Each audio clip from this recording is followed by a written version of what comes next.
नमस्कार मित्रांनो, योजना परिचय चॅनेलवर तुमचे मनापासून स्वागत. आर-टी-ई ॲडमिशन 2026 टू 2027 प्रक्रियेबाबत सध्या पालकांमध्ये अनेक प्रश्न निर्माण होत आहेत. विशेषतः जे विद्यार्थी अजूनही वेटिंग लिस्टमध्ये आहेत. सध्याच्या परिस्थितीचा विचार केला तर आतापर्यंत एकूण 4 लिस्ट लागलेल्या आहेत, ज्यामध्ये एक रेग्युलर आणि 3 वेटिंग लिस्टचा समावेश आहे. या चौथ्या लिस्टमध्ये निवड झालेल्या विद्यार्थ्यांना प्रवेश घेण्यासाठी 3 तारीख ही अंतिम मुदत देण्यात आली आहे. त्यामुळे ज्या पालकांनी अजूनही आपल्या पाल्याचा प्रवेश निश्चित केला नसेल, त्यांनी 3 तारखेपर्यंत ही प्रक्रिया पूर्ण करून घेणे अत्यंत गरजेचे आहे. मित्रांनो, जर आपण सध्याचे ॲडमिशन स्टेटस चेक केले, तर असे दिसून येते की तिसऱ्या वेटिंग लिस्टनंतरही जागा खूप कमी भरल्या गेल्या आहेत. साधारण फक्त 495 जागांवरच प्रवेश निश्चित झाले आहेत आणि जवळपास 10,000 च्या आसपास जागा अजूनही शिल्लक राहिलेल्या आहेत. आता अनेकांचा प्रश्न आहे की 5वी लिस्ट लागणार का? तर याचे उत्तर हो असे आहे. तुम्ही स्वतः आर-टी-ईच्या अधिकृत वेबसाईटवर ॲडमिशन स्टेटसमध्ये जाऊन चेक करू शकता. तिथे स्पष्टपणे लिस्ट 1 पासून ते लिस्ट 5 पर्यंतचा उल्लेख करण्यात आलेला आहे. सध्या 4 लिस्ट लागल्या असून या शिल्लक राहिलेल्या जागांसाठी 5वी लिस्ट नक्कीच जाहीर केली जाणार आहे.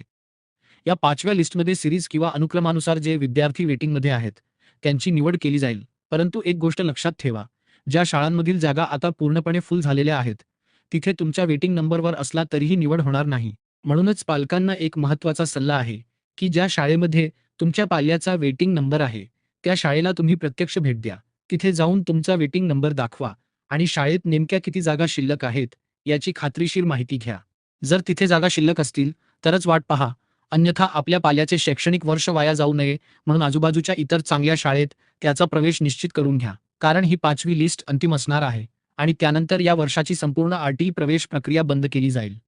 5व्या लिस्टमध्ये तुमच्या पाल्याची निवड झाली की तुम्हाला तुमच्या नोंदणीकृत मोबाईल नंबरवर एस-एम-एस प्राप्त होईल. एस-एम-एस आल्यानंतर तुम्हाला ऑनलाईन लॉग इन करून अलॉटमेंट लेटर डाउनलोड करायचे आहे, कागदपत्रांची पडताळणी करून घ्यायची आहे आणि शेवटी शाळेत जाऊन प्रवेश कन्फर्म करायचा आहे. आर-टी-ई ॲडमिशन 2026 टू 2027 बद्दलची पुढील सर्व अपडेट्स आणि 5वी लिस्ट लागताच त्याची माहिती तुम्हाला सर्वात आधी आपल्या चॅनेलवर दिली जाईल. जर तुम्हाला यामध्ये काही अडचण असेल, तर खाली कमेंट बॉक्समध्ये नक्की विचारा. तुम्हाला योग्य ती माहिती दिली जाईल. अशाच महत्त्वपूर्ण माहितीसाठी आपल्या चॅनेलशी जोडून राहा. चॅनेलला सबस्क्राईब करा आणि हा व्हिडिओ इतर गरजू पालकांपर्यंत नक्की शेअर करा. धन्यवाद.